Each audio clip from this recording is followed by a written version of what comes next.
I'm Richard Vautry, and I'm the Chair of GPC England and GPC UK. It's my privilege to give this annual report on behalf of GPC to the ARM. This has been a year like no other. GPs, practices, out-of-hours providers, LMCs and GPC have been tested as never before, and I'm pleased to report that we have all responded and delivered. Working together at national and local level, GPC and LMCs, we have advocated and lobbied on behalf of the profession and helped and supported GPs and their teams to rapidly respond to the many changes and challenges they've faced.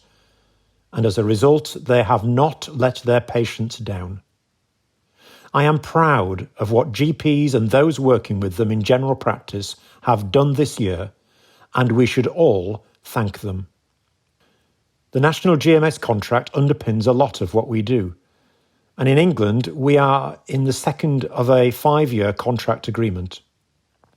We knew we had many elements still to discuss and implement for the second year, but the general election gave us an opportunity to further make the case for the crucial importance of investment in general practice, not least to support GPs and practices deal with the massive workload pressures they were experiencing.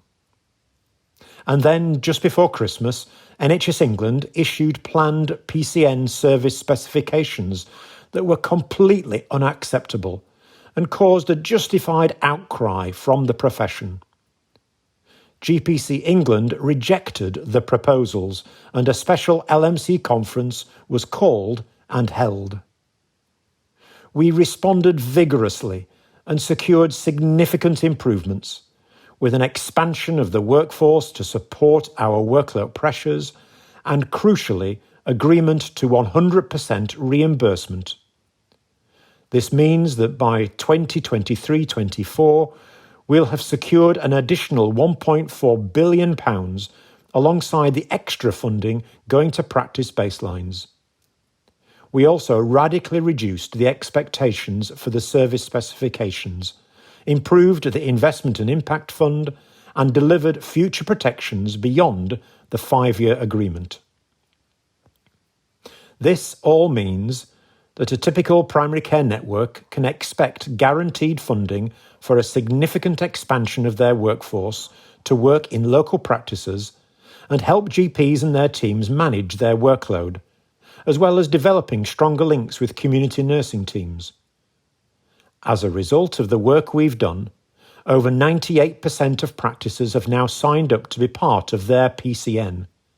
But we know all too well that there is much still to do and many issues to resolve, which is why we are committed to do all we can to tackle these issues to enable every practice to fully benefit from the investment made in their network.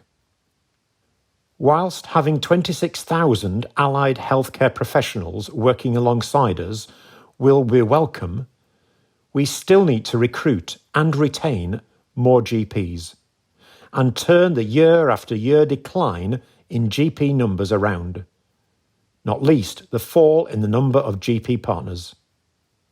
That's why we've pushed the Secretary of State for Health to back the partnership review, and why we've now, as a result of that, delivered the partnership premium, giving £20,000 and more in support for training for new partners. We've also secured important agreements to expand the number of GPs in training, to support newly qualified GPs with a fellowship scheme, to train up experienced GPs as mentors to support their new colleagues, and made inroads into providing more help with childcare costs and enhanced shared parental leave. And of crucial importance, now everyone, partner, salaried GPs and GP locum, is covered by the NHS indemnity scheme, not only saving many thousands of pounds every year, but also giving GPs confidence as they care for their patients. And we've also worked with others across the BMA to secure payment for the unjust and iniquitous annual allowance tax charge, together with pension changes to reduce the impact in future years. It can never be right for doctors to be penalised for working hard or for committing too much time to their patients. Covering this punitive pension tax charge was an important step forward, but there is still more to be done to resolve other pension problems that all too often lead to experienced GPs leaving the profession earlier than they want to, and the government must do more to resolve this. As GPs, we want to do the best for our patients and have systems in place that help us to do that. With updates to QOF, a greater focus on quality improvement rather than box ticking, improvements to the childhood vaccination programme to help practices better respond to the concerning fall in MMR uptake, securing funding to support important postnatal health checks, and the development of better, more accessible weight management services, our contract changes are trying to help practices to do the best they can for their patients. Taken together, we've secured significant new investment and will see a major expansion in the workforce, which should help to reduce GP workload pressures as well as improving the care we can provide. But GPC does much more than negotiate contract changes, and our exec team, policy leads, sessional GP and GP trainee committees have all been busy this year working on behalf of all GPs and tackling the issues that really make a difference to working lives, not least radically reforming appraisal, which will be beneficial for every single GP.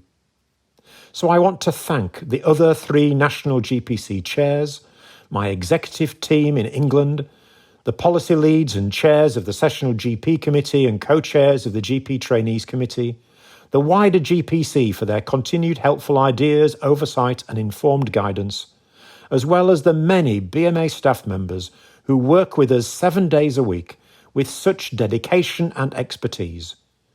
Without them all, we would not be able to achieve as much as we have done this year. In order to effectively represent the profession, we need to ensure we are reflective of the profession. And I'm pleased that despite the wider pressures, we have still been able to take forward many of the recommendations from our Gender Task and Finish group, including the establishment of a gender champion for GPC England.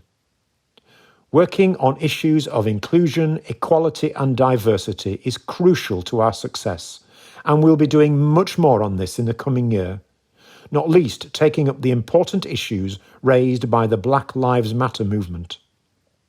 Of course, the last few months have been dominated by the COVID-19 pandemic, and whilst we were all shocked and saddened by the loss of respected colleagues, for whom we grieve deeply, I'm proud by the way GPs and their teams have responded to this massive challenge. We have shown what GPs can do if there is reduced regulation and we are trusted to lead. We radically changed our working arrangements within days, and digital solutions that were planned to be implemented over years were done within weeks. Where problems arose, such as the scandalous problems with PPE or lack of funding or unnecessary bureaucracy, we vigorously addressed them. Again, GPC and LMCs, working together, are delivering for GPs and practices. But we are a long way from the end of this pandemic, and we will continue to do all that we can to support every GP through it. It's scandalous, therefore, that with the DDRB award, the government have failed so abysmally to properly recognise the massive efforts we, junior doctors, nurses and others have made. We will continue to challenge that, as we will with the legal action we are taking against NHS property services. And we will be there for practices as they embark on the biggest flu campaign ever delivered, protecting QOF income so practices can do this unprecedented task with confidence. We'll tackle long-standing bureaucracy, much of it needlessly created by government and NHS England.